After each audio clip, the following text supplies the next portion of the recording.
Coming up, I'm changing my shocks and struts, which involves hammering, more hammering, more hammering. I take my life into my own hands. If you don't have this hooked on right, or if something goes wrong, this thing could pop off and it has enough force to kill you.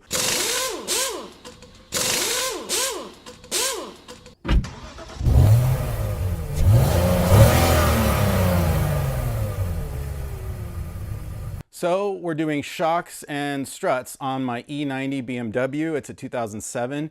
And what happens is this is the upper strut mount, and this bearing pretty much goes bad. And when that happens, you get kind of weird noises when you're backing up, especially when you're turning at an angle, which is what's happening to me, getting weird noises. And then I'm also getting a little bit of a clunk when, like, kind of when I start braking, or when I come to a stop, or maybe when I reverse and then change directions, a little bit of a clunk. I'm assuming this bearing is like pretty worn out, almost gone. I suppose it's also possible that this rubber could be completely deteriorated, but I kind of doubt it because it's pretty substantial. Anyway, we'll find out. Let's get started. These are some tools you'll need to do the job. You need a 13, 17, and 18 mil wrench, socket wrench, a big ass chisel. This is a vice grip. You're gonna need a light, not absolutely required, depending on your situation. This is an E12 socket. That's the special socket that you might need to buy. That's for doing the rears if you're gonna change the rear mounts. Then you need a 16, 18, 21, 13, and 8 millimeter sockets, and then a hammer. A brass hammer really does help. It keeps you from mangling the metal on your car when you're banging stuff, but to be honest with you, this still did mangle some stuff. So yeah, and then, you know, impact, it will help you as well. So we have to thank this week's sponsor, which is OEMBimmerparts.com. They've been a long time sponsor of my channel, and for good reason. I really love these guys. I love their website. It's really well categorized. They have fast 2-day shipping because they have multiple warehouses across the country, so they're going to get your parts to you really quickly. Like I said, the website is very well categorized. It's just the most popular repair parts that you're going to need for all the late model BMWs. It's easy to find things. It's you know, they always stock the stuff that you really need, and they do offer some. It's mostly the OEM parts, but they do offer some aftermarket parts, but quality aftermarket parts. So you don't need to worry about what you're getting. It's usually one OEM option and one aftermarket option if you want to go that route. So I really love these guys. I would appreciate it if you would check them out. That's OEMBimmerparts.com. So basically, we need to get the strut out, obviously. There's this main bolt right here that is sort of pinching this thing closed on either side. There's a seam in the back here, so it's pinching the two halves closed. And then obviously 3 13s holding the top of the strut in. Now, we're gonna get this bolt loose, and we're gonna hammer this thing off of here, and what's gonna happen is it's not gonna come all the way off. We're gonna need to take some of the lower suspension components either off or loose in order to get this, give this enough the ability to come down as far as possible. The thing that's gonna hold us up is the tie rod end, ironically enough. There's just not enough articulation on it in order for this to come all the way down. There's definitely enough articulation on this suspension member, and then there's another one in the back right here. So we're gonna remove the tie rod end, loosen the bolts holding the lower suspension arms. Right now, the rubber bushings in the back here are under tension, and you know, I've just replaced mine, so mine are pretty strong, but if yours have not been replaced, probably that rubber is tearing, and the last thing you want to do is hyperextend those arms even lower, because it's just going to cause them to tear even more. So I think it's easy to just loosen the bolts. They're 18 millimeters. All you got to do is loosen them, and it's fine. And I'll show you how to reset them to when we're done, when we're putting everything back together. So it's really not a big deal, and it's actually pretty simple once you know the proper steps. So we're going to start with the tie rod end. So it's a 21 millimeter.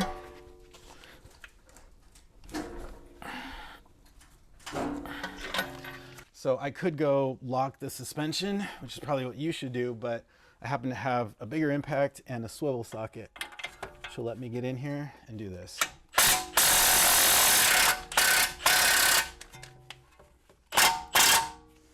That's spinning right there. I'm gonna try just pushing on it, and the friction should be enough to keep it from stop spinning, I hope. And it was. Boom. So it's actually not held in there. You don't have to break it loose, which is really, really great. Very easy. So now let's get these two the bolts on the lower suspension members loose. So like I said, they're both 18s. We'll start with this one.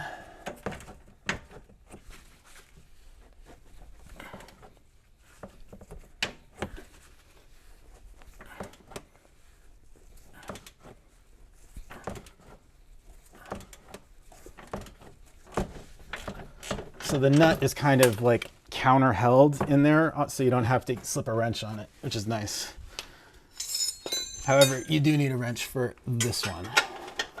So I'll hold it on this side and just get it loose.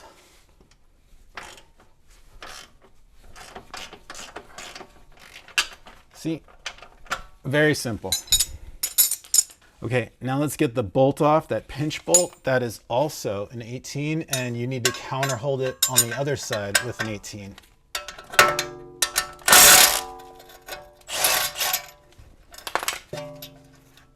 All right. Nut and bolt. This bracket right here, this can actually just slip out like that. No need to unhook the line or anything. And now our next step is we want to widen that pinch right there. So the way I'm going to do that is with a big chisel slipped up into that slot. And then I'm going to whack it. And this guy might be in the way a little. Okay, so hopefully that little widening should be enough. I'm going to also spray it with some Febi blaster, any kind of lubricant. All right, now we have to get the sway bar end link loose, and we need to counter hold it in the back with a 17mm wrench like that. It's going to be a 16mm nut. Sweet. So that comes off, and then this bracket comes off as well. This is the part where I wish I owned an air hammer.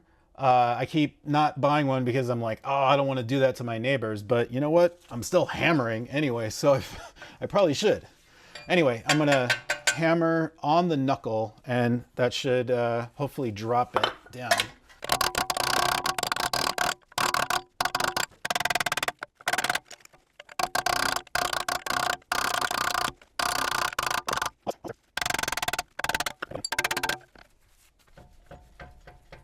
Pretty loose, pretty loose. Must just be sure, right? This guy, it's a little in the way. There we go, that was the problem. See, so now we're super loose. Now we can come right out. Boom. Brake hose is fine, not too much tension on that. It's pretty loose actually. Yeah, my sway bar end links are, the boots are a little torn on the edge there, you know, so I could replace those. Didn't get them. I'll get them next time. It's pretty easy to do. So here, this stabilizer link is in the way, but you don't have to take it out. You can just use a wrench to get that 13mm bolt there. Just get that one out by hand. By the way, in case you didn't know, the most efficient technique for wrenching is to go one turn and then flip the wrench over and then hit it, because then you're going to be right in the right spot to hook the nut. If you keep it, you know, if you don't flip it, it's going to be hard to get it back on every other time. So flipping it is much more efficient. This one's tricky to get off, so we'll have to wait until the thing drops. We'll loosen this a little. See, that'll let it drop a little. And we can get that bolt. And then hold it from underneath and loosen it. Boom. And now we can come out without hitting anything or hurting anything. Well, I already filmed this once before, last week, and the microphone came unplugged from my pocket. So rather than do a voiceover, I figured I'd just shoot it again. So I've already put the old strut back in, and I'm gonna show you how to do this. At least we're gonna see the most efficient way, which is nice. All right, so to do this, you need one of these tools. I have this set from Powerbuilt. I really like it, I trust it. It's done many a job and it's been super solid. So the trick to doing this is that this strut is actually, you see where the top of this strut is, the brand new strut, and then you see where the top, see I have them aligned right here, and you see where the top of this one is? It's several inches extended because the spring is kind of pushing it up. That's because, you know, when you have this thing in the car, the weight of the car is going to kind of compress the spring back down. Also because this shock is completely dead and it doesn't have any more resistance to being pulled out. So, normally we would just hook this on, you know, to like the open springs, but you see I only have like 3 springs here and then on this side, and that's not going to be enough compression to compress the spring enough to actually get the new shock in and or the new strut in and get the nut on. So the way that you do this is a little bit unsafe, so do this at your own peril, but I'm okay with doing it, is to actually hook this on above this little mount right here. It still does hook, you just can't use this safety, okay? So again, you just gotta know what you're doing and calculate your own risk, you know what I'm saying? So yeah, anyway, I'm gonna put this one right here, and you know, I kind of put it up to where this little ridge is in the thing. Need 19. So I kind of get that started so it doesn't move around. And then this one, kind of the same thing, except we'll get it right here. Need a little hammer. This is going to be my hammer today. Okay, get that on, get it tightened. All right, so now they're kind of both on. You just want to make sure they're like equidistant. You don't want it to be this one to be too far over this way or that way. You want them to be kind of even on either side. That way you get even compression, which I think this is not quite. Maybe right about here. All right, needless to say, safety glasses, keep them on. This is super dangerous, okay? There's a plate on top of this that you can take off and a little rubber cap that will pop off. This is super dangerous. If you don't have this hooked on right, or if something goes wrong, if your tool is not strong, this thing could pop off and it has enough force to kill you. I mean, it's not gonna happen if you just take some precautions. Never put your face in front of like where the parts can go fly off. I tend to keep it this way. You might brace it against your knee. You don't want it to be above your knee because it could hit your knee, you know what I mean? But if it's braced against your knee, then if this flies off or if parts fly off, they're likely to fly off out like this, okay? It's especially dangerous when you have the nut off, okay? So anyway.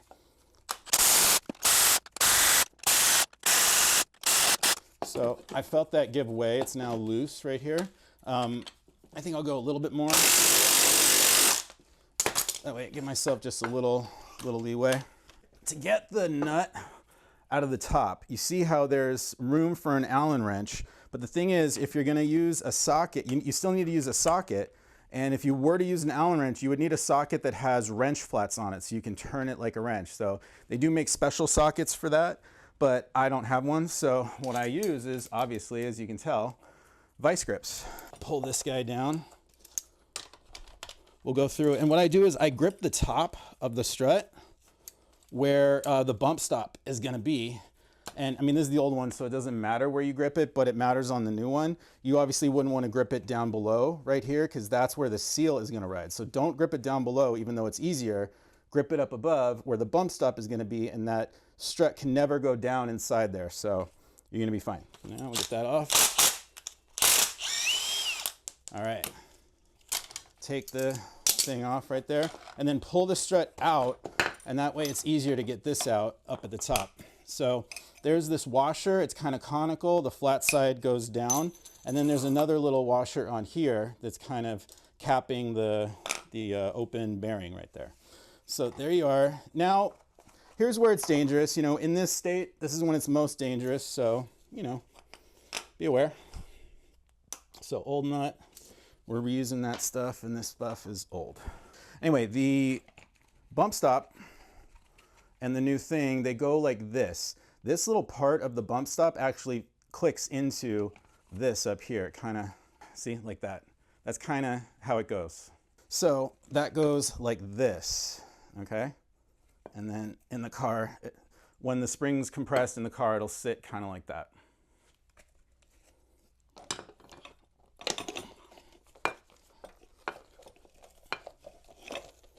You just have to squeeze it in a little.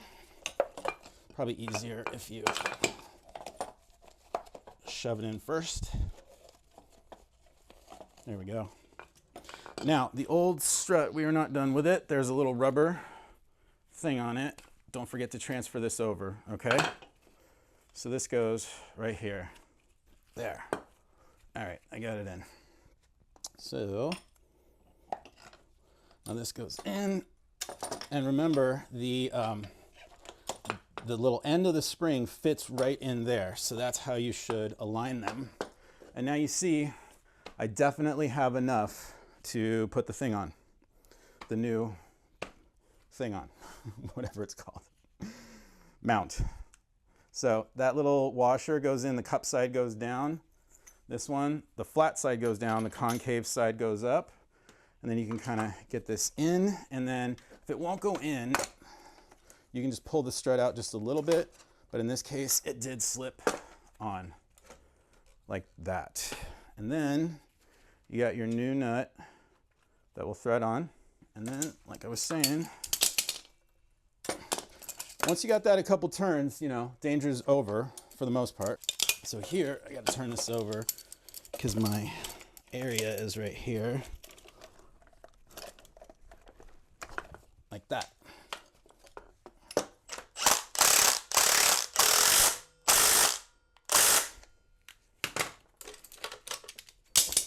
See that?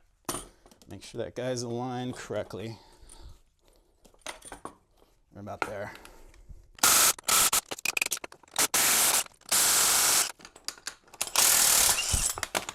That's it.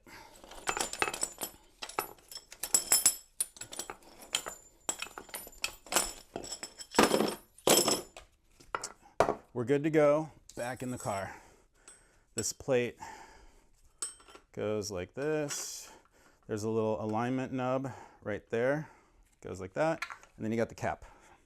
All right, one thing I do want to mention is there's a washer that goes on top of this, and you could change it if you want to. I think mine is stuck to the underside here, so I'm just, you know, leaving it. On the other side, it was stuck to this metal plate. So just, if it's stuck to your plate, leave it alone. I think you could reuse them, you know, as long as it's fine. So I'm getting my thing aligned so that the nub is going to be on that far side. That's important. Like that. We'll get a couple of the nuts on.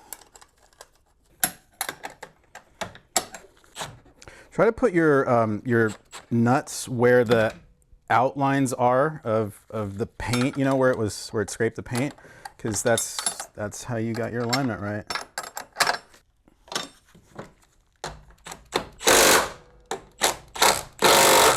So again, on the back of this thing are these little nubs. Okay, those align with the slot in the thing down here. So that's the only alignment you need to do.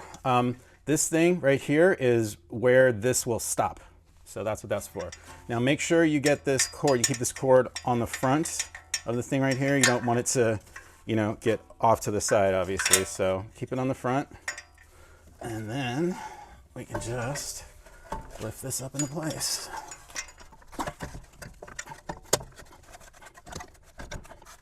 Of course, what you want to have is your floor jack to kind of jack this thing up.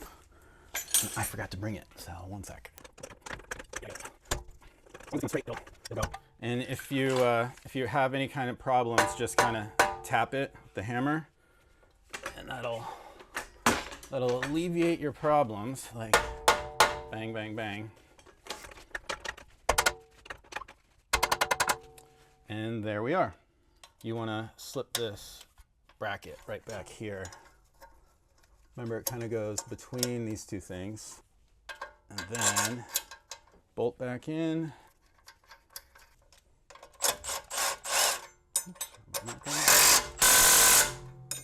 All right, might as well put the tie rod end back in. So remember, this was the sway bar link, and that bracket goes over top like that. And it was the 17 to counter hold it.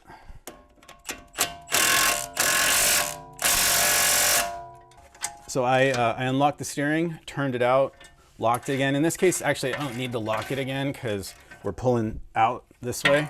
But when you're getting this off, it does help to turn the steering out this way and then lock it. That way you can loosen it going that way, unless you have an impact. You want to push up on this tie rod end so that the shaft doesn't spin. That amount of friction will just keep it from spinning. No need for valve lapping compound. Many of you have seen that short that I did, making fun of that guy who used valve lapping compound. Yikes. So if you guys recall, we loosened the suspension components so that this thing can hang down completely, which I think is a good thing to do. Just makes it easier. So now to reset them, what you're gonna do is you're gonna jack the wheel up just until you see the weight come off of your jack stand. That's how you know that all of the weight of the car is on the suspension, i.e. the tire, as if it was sitting on the ground. So this thing's gonna move up and your control arms are gonna be straight. And that's when you tighten the bolts on the bushings. If you do it when they're down like this, pitched down, and you tighten up the bolts, then when you put the car down on the ground, what it's doing is it's twisting the rubber bushings, and that will wear them out very much more prematurely. So you don't want to do it that way. Do it the way I'm telling you. Jack the thing up until you see the weight come off the jack stands. Yep, there we go. All right. 18 wrench, 18 socket. Actually, I think I should go the other way here. Yeah, better. You know, I torqued these correctly in the video where I installed them, and you can refer to that video if you're interested, but this is the way I do it when I don't care as much about, you know, being correct on a video and stuff, which I am on a video right now, but with my car, I know that just tight is good. You can see this time I didn't take this splash shield down all the way. I just kind of loosened the front two bolts here, which is all I have. And that's enough to get my wrench in here.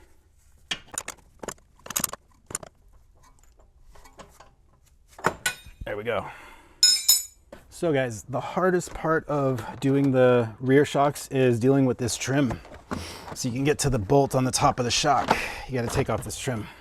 I happen to have these kinds of pliers, but if you don't have them, you can just use side cutters.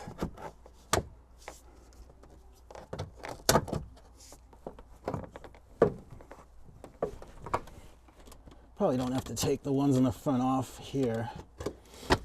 There's enough room to kind of bend this back. And in the far corner there, a T40 gets this off. Okay, and that trim pops off. I have the fold down seats, so I'm just gonna fold them down, but same thing if you don't have them. Basically, you gotta pull this back and sort of expose it. Oh, there's one more up here. Cool. So this comes back and down, and that's it right there. That's what we needed to get to. Get the 16 millimeter.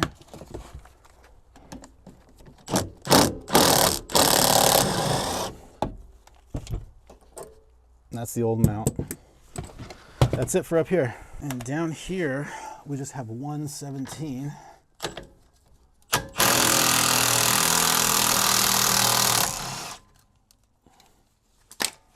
And that's it. Then all we do is Sorry, lack of light. So all you do is pull down on the shock, just compress it.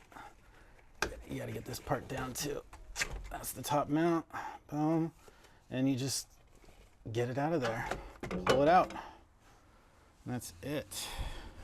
So there's also the shock mount, which is bolted in with E12s. And I'm gonna get it out because I bought new ones.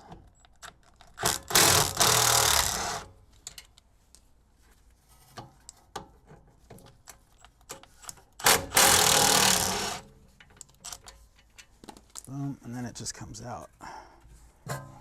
Okay, that's what it looks like. In my case, mine are actually okay, but you know, I bought new ones because you never know. Here is my new one.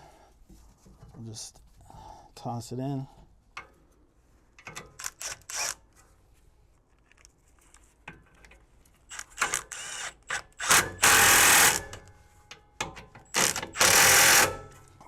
This little cover was on here.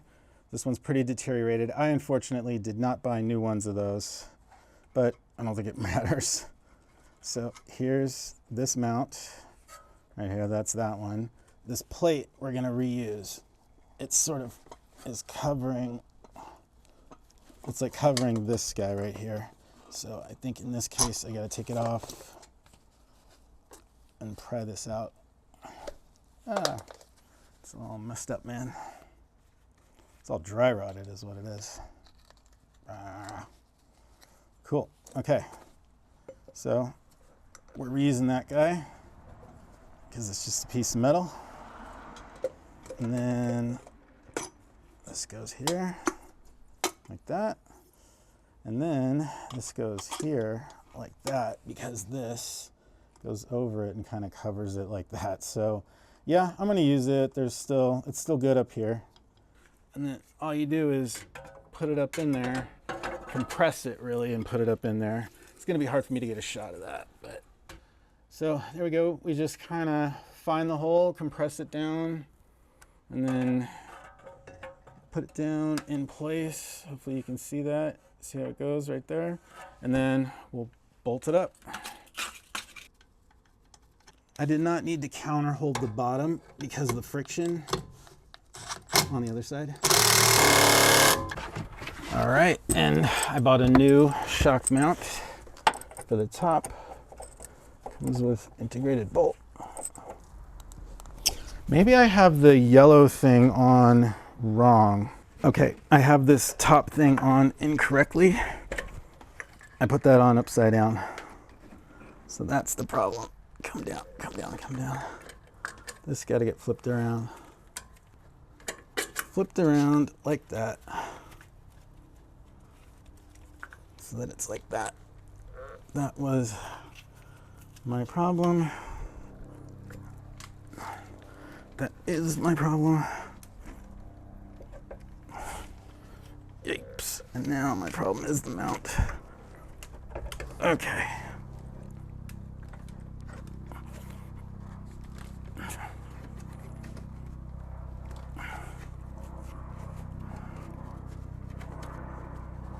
All right. I guess that's how it should be. Okay. Can we get it on now? All right, there we go. Finally caught. Yeah, I didn't have that problem on the other side because I did it right. Okay. So now here is where it starts spinning. And what you got to do is get a ratcheting wrench if you have it. Hopefully you have it. And we'll go here. And then we need a 6mm socket to counter hold it.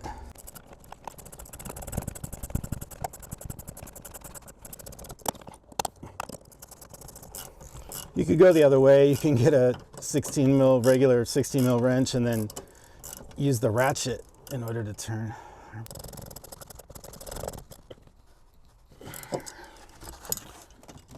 All right, with that, put this rubber plug back in. All right, put this trim back in.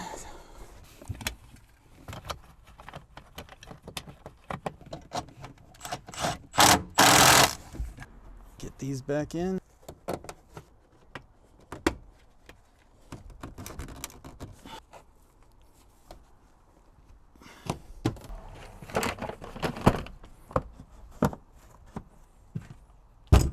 And that is it.